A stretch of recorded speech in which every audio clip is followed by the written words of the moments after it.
When I find myself in times of trouble, Mother Mary comes to me, speaking words of wisdom, let it be.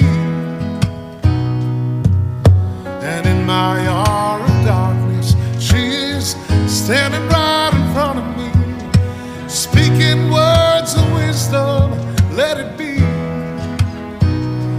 Let it be.